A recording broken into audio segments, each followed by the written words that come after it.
Welcome back to One-on-One with Mr. U. Of course, I am your host, Mr. U. In studio with us, leadership scholar, executive coach, hospice chaplain, the Reverend Dr. Seth David Clark in the house.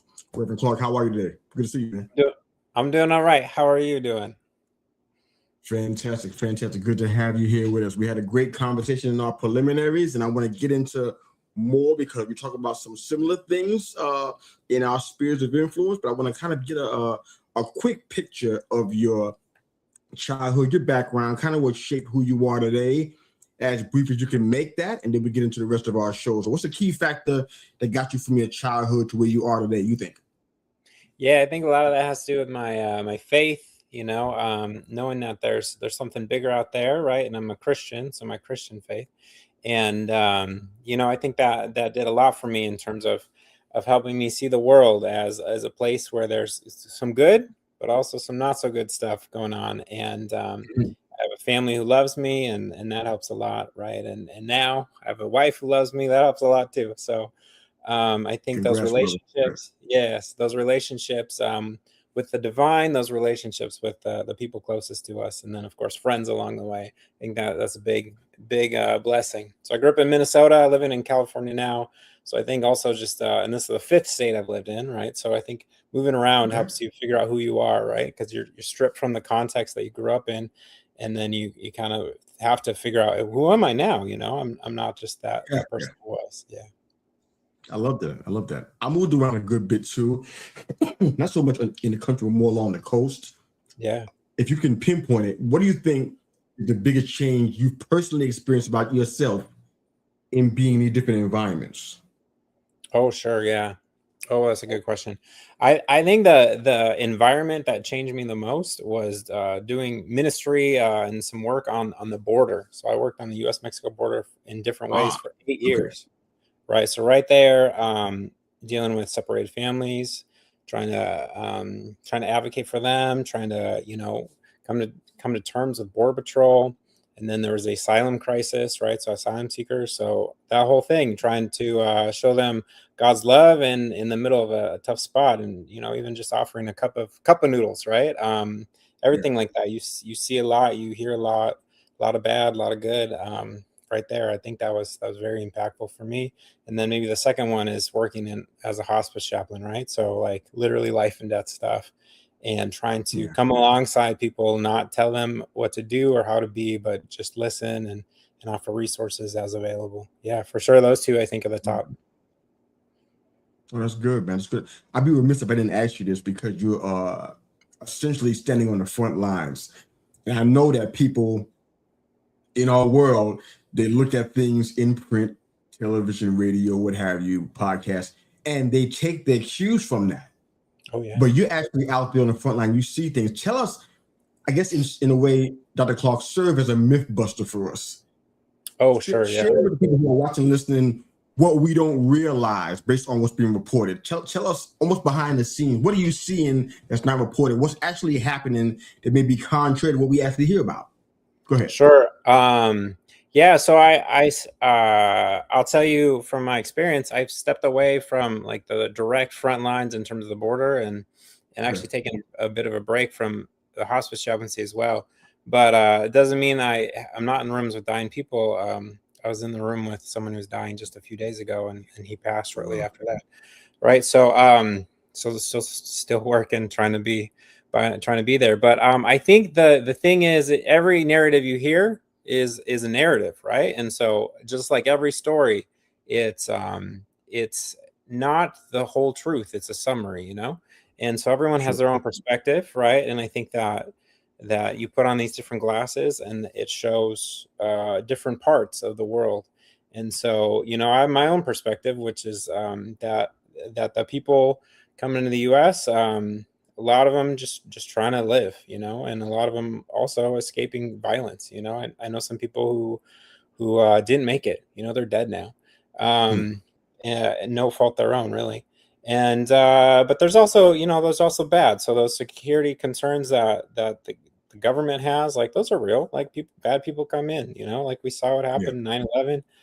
They came in through a different border, right? Canada mostly, but there are security concerns too. And so sometimes if we view everything through one lens or another, that clouds kind of our thinking. And so trying to hold it all, and say, you know what, there is this really complex reality. What do we want to do with that? And so for me, my role, primarily was twofold. One was to do the ministry there, to have a church service every Sunday right there at the border. And so just to offer God's love and say, like, hey, in Christ, under God's love, like, there is no border like that, like in the spiritual realm, all are invited in. And then I had another role, which was to try to help reopen this place called Friendship Park, which was this beautiful spot right there where Mexico and the US and the Pacific Ocean meet. And for years and years, people go there and meet family. A lot of people are in the US, and they have perfect status. They just can't leave and come back, and then their family can't come over or whatever. So like, this was one of the only spots in the entire US border. And at some points, the only spot. And I was trying to help get that reopened. And there's still an organization doing that. It's called Friends of International Friendship Park. Trying to get that spot reopened so that these separated families can meet, perfectly legal way. But yeah, that's tough work, But I think for me, the perspective I always try to have was like, what does love demand of us in this tough spot? And I think, that's really, I think, kind of hopefully the through line in all my work is, if doing hospice, someone's dying, families are pre-grieving or grieving, what does love require of me right now? And executive coaching, right? Which, people have these goals and they want to have really good outcomes in terms of their business, in terms of their vocation. All right, what does love require of me right now? And sometimes that's listening.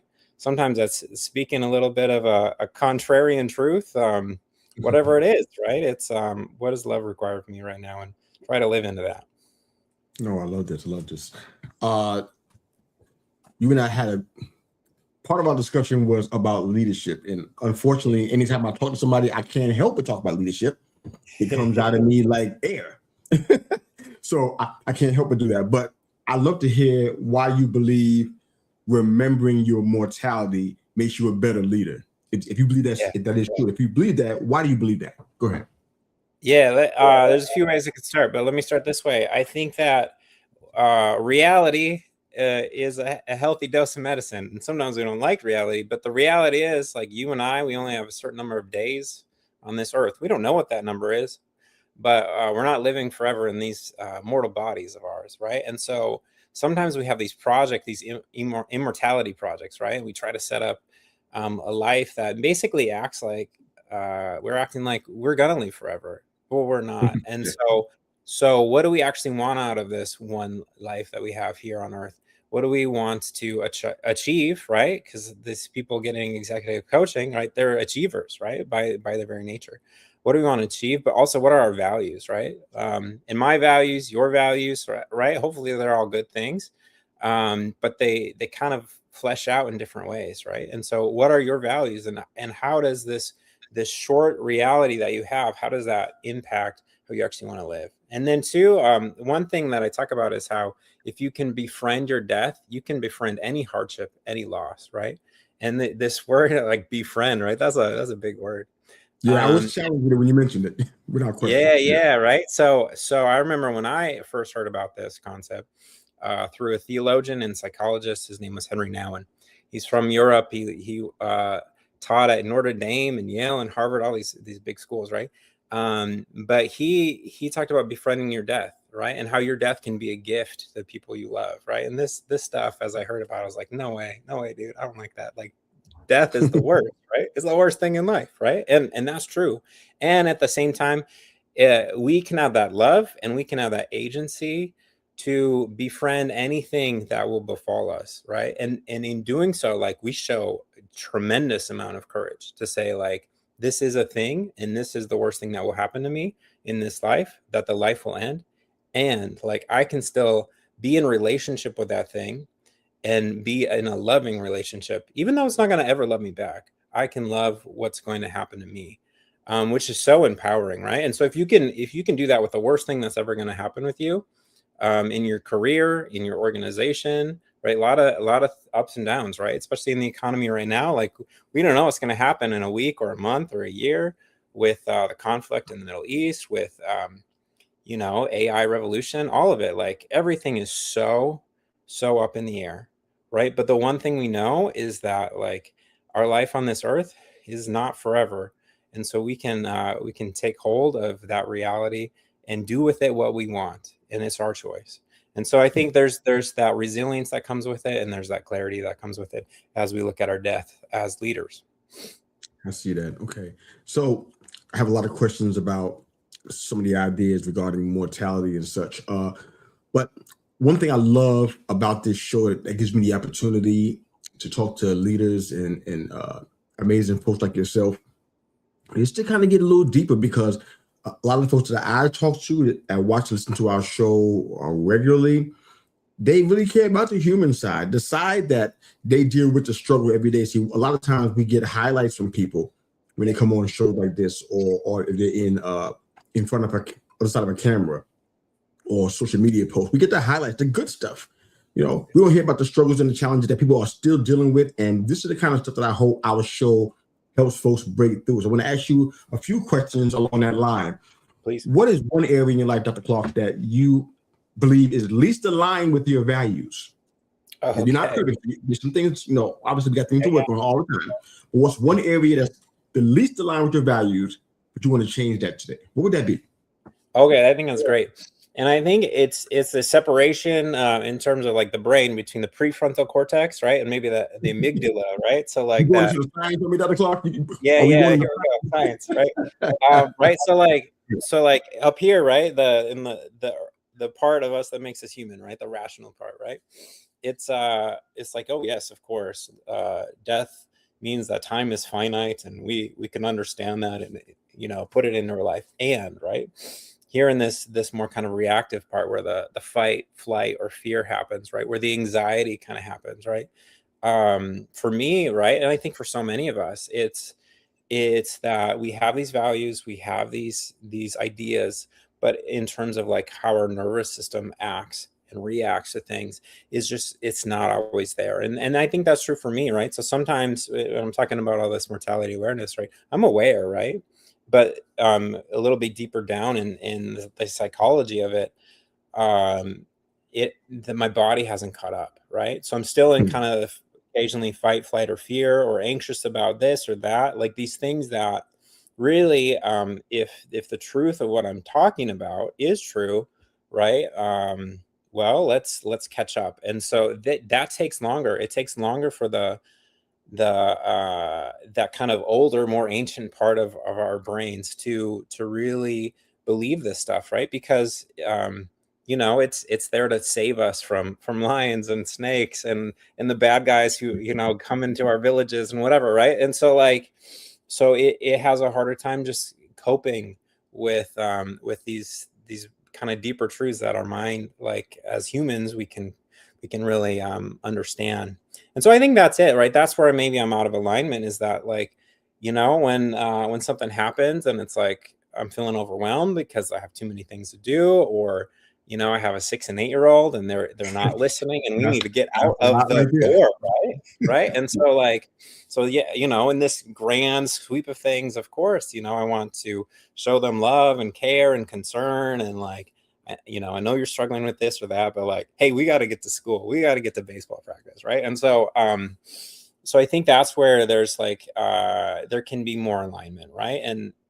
And I think part of that is just kind of allowing myself that time to slow down, to kind of reset that nervous system. Right. So for me, it's through prayer and meditation, and just allow that kind of baseline to not be humming quite so fast. Cause I'm the kind of person who, I'm kind of go, right? But I need my nervous system to slow down sometimes, so that it doesn't get carried away when I'm dealing with other people, especially like kids, where I have the power to really harm or help them. And so, yeah, I think that's it for me. Kind of that anxiety that kind of comes up under the surface, or just the way I react in family life. And I don't think I'm the only one who's like that, because those loved ones that we have, we're kind of the meanest to them, right? And then it's those thoughts that are kind of under the surface that we don't really allow to come up, that are kind of sabotaging us sometimes. Yeah. No, that makes a lot of sense. It makes a lot of sense.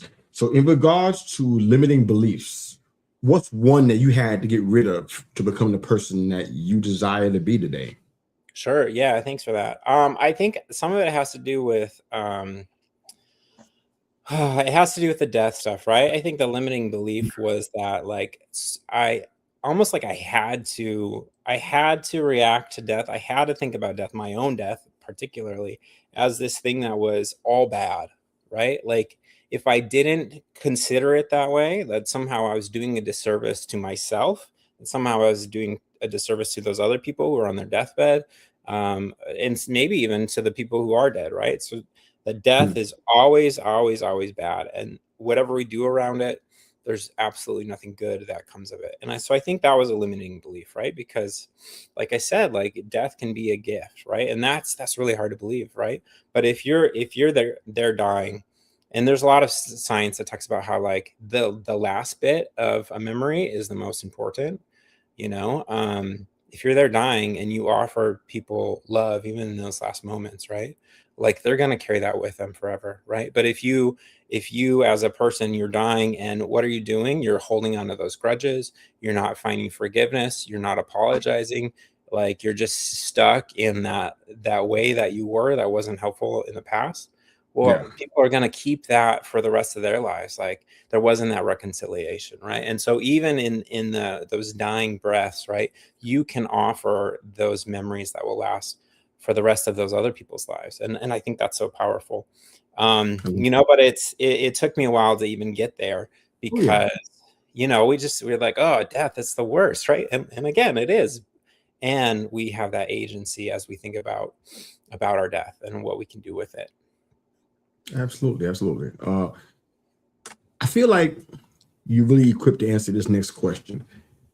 If every leader that understands fully that their time on earth here is finite, what are things that you recommend them to consider? Because I know that you're doing coaching and you're also dealing with life and death situations. Is there some things, even maybe just 2 or 3 areas that you would want them to consider as leaders because they recognize that the time is finite? I'm asking that for a reason, and this it's not meant to be a loaded question, but what I'm seeing in leadership in my neck of the woods, in my circles of influence, are people who are they hold on to their positions in their areas with tight white knuckle grips because they feel like if I lose this, I lose relevance. I'm not who I need to be without having this title or this status. And they hold on to it so tight that they never they never breed an Elisha from an Elijah, or a Timothy from a Paul, or a Caleb from a Moses. It never, or I should say Caleb from a Joshua, excuse me. It never happens because they're so concerned with having on this grip, this death grip on their roles and their titles. When we realize that we're not here forever and we have a finite amount of time doing what we're doing, what do you want people to consider that are leaders to start thinking about? Yeah. Or putting into action? Go ahead. I think that's great. Yeah. Actually, just last week, I finished a first draft of a manuscript for a book called Your Immortality Project. And it talks a little bit about that. Yeah. Thank you. And so what it is in terms of that, your question, like, I think we need to figure out why we're holding on so tight. I think all of life is an understanding of like, what do we want to hold on to, and what is it time to release? I'm not a Buddhist, but I've studied Buddhism, and for them, it's all about release, release, release. And as someone with my own perspective, I think yes, release a lot of it, but also let's hold on to things, right? The Buddha, he left his son, right, when he was young. I can't leave my kids. Like that's not for me to do, right? Like I'm their dad. I have an obligation to them, right? I'm married. I'm not like the Buddha. He left his wife too, right? Like no, I can't. I don't see myself doing that, right? And even in my own tradition, right, Christianity, right, Jesus talks about hating your family and all this, right? And so like these are hard things that people talk about, but like for us, right, we have to figure out on our own, what are the things we need to hold on to? What are the things we need to let go, right? And more than need to, what do we want to, right? And so when there's a need or a want, I think there's something underneath the surface in terms of the why. And so for folks who are holding on deeply to, yeah, I think you said that, like white knuckle grip, right? Like what's that about, right? Because there's probably something deeper down that feels like Oh, you it's know it is. missing. You Yeah, know it. right. And it's right. There's like this emptiness down there, right? And so like, what is it that role is doing for you, right? And if it's doing that for you, great. But like, is it doing it for you in a way that you could open yourself up more, and that release would actually like calm you down and have less stress? Like maybe not at first, right? Because letting go is really hard. But is there a way that you can come into like a greater capacity for leadership and for life by letting go of that, and finding something new, or letting go of that somewhat, so that that next person can come along, because we don't have forever, right? And Yeah. even if we live a long time, right, like our capacity in terms of our physical bodies, it might not be there. Our capacity in terms of our minds, it might not be there. I have family members who died of heart attack, family members who died of stroke. They were in the hospital, they were in the nursing homes, right? And like we've all seen that.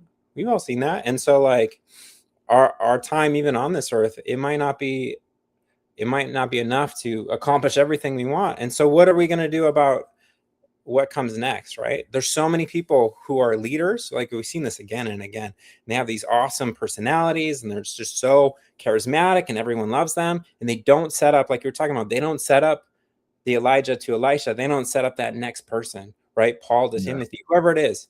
And what happens? Everything falls apart.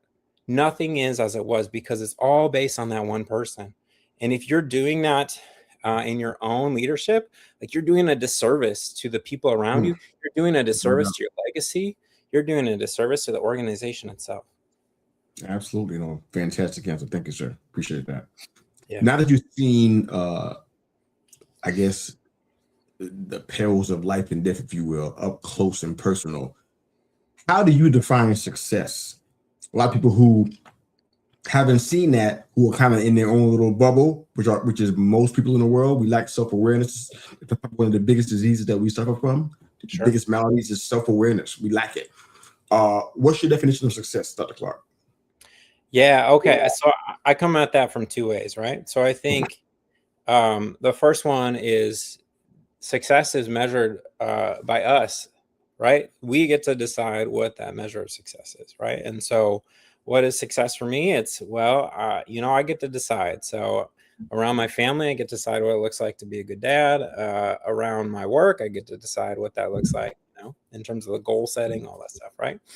But like that leaves us a little bit more free floating than I think most of us probably want. And so for me personally as well, I think success comes from what I understand about the world and my faith, And so I think there that has to do with like how the goodness of the world, that has to do with what God says. And so I think success has to do with that. And so some of that has to do with the three Christian virtues, right? Faith, hope, and love. And the best of these, the Apostle Paul says in 1 Corinthians 13, is love, right? And so that's the measure of success. It's similar to what I was saying earlier, right? Like, have I done this in a way that is conducive to love and is coming out of love, right? And so if something is based on love, I think that it's right. And what is love, right? That's a question philosophers and theologians have been talking about for millennia. Mhm. Right? It's a tricky one, right? But we all, I think, have a pretty good working concept of love, enough to know, like, was this a loving decision? If I do this, is it loving, right? And so that comes out in our work, that comes out in our friendships, that comes out in like how we pay taxes or not, that comes out in like how we cook the books or not, that comes out in a lot of ways, right? Because love is more than just a happy feeling, right? Love is how we are in fidelity to others, how we are faithful to those that we need to be faithful to, right? Whether that's people in society, people in our household, people in our organizations. Yeah, so I would pin it on love for sure. Yeah, no, I love that. Love the answer. We just got time for 2 or 3 more questions. So, because you've got a chance to see the impact of death up close, I know a lot of people have, but I really feel like people are how do I put this in words that won't offend people? That's never my goal of this show. But I guess we can look at it because I've experienced much of loss in my life, and it's supposed to kind of reframe how you view things because you're still amongst the living. Some things should change because of what you saw, what you've gotten close to, what you've experienced. Yeah. What do you think are some common regrets that you've seen in your time working with people at the end of their life? What are common regrets that you've seen? Yeah. Well, Heard from thank you. Yeah, the first one that comes to mind is actually a little bit in tension with some of the executive coaching, right? Which is a lot of people talk about they regret working so much, right? And they didn't take the time for the things that, according to their value systems, were more important. Things like family, things like friendship, things like, I don't know, seeing the world, right? Like, oh, I should have done this. I should have gone there. I should have like went to more of those little league practices, whatever it is, you know? But yeah, I think people, they spend so much of their time, and like you're saying, with these people holding onto their roles so much as part of their identity, they look back and they say, okay, you know, maybe I made the money I wanted to, or maybe I had the power or prestige I wanted to, but at the expense of what? And usually honestly it's family. So I think that's a regret. And there are others, you know, and they've done studies on this, right? But yeah, I think that's a big one. I think also just some people kind of regret not having that reconciliation, that forgiveness, you know, like, oh, why did I hold on to that grudge for 20 years, you know, or why did I not forgive my parents, you know, because all parents mess up, right? Like any parent knows, like I messed up, and any human knows, oh, you know what, mom and dad, they didn't quite do that the right way, you know, like we all have that, right? And so not letting go of that, right? We talked about holding on, letting go, but like forgiveness is a kind of letting go, right? And it's only within our power. And if we don't let go, right, like what does that do to the other person? Like it doesn't like let them off the hook or anything like that. Like it's us, it's in us, right? And so I think that's a regret too, like that not having reconciliation. I think those are kind of the big ones, you know. And again, like it's back to the values, like not living according to the values we actually think we have or want to have. Yeah. All right. So this is my final question for you, and I'm going to give you the opportunity to let folks know where they can find your work. Sure. And contact you if they have any questions. Because you got a chance to see life and death up close, like I said, this is something that should change you. It should change the way you view things. Your mindset should be different.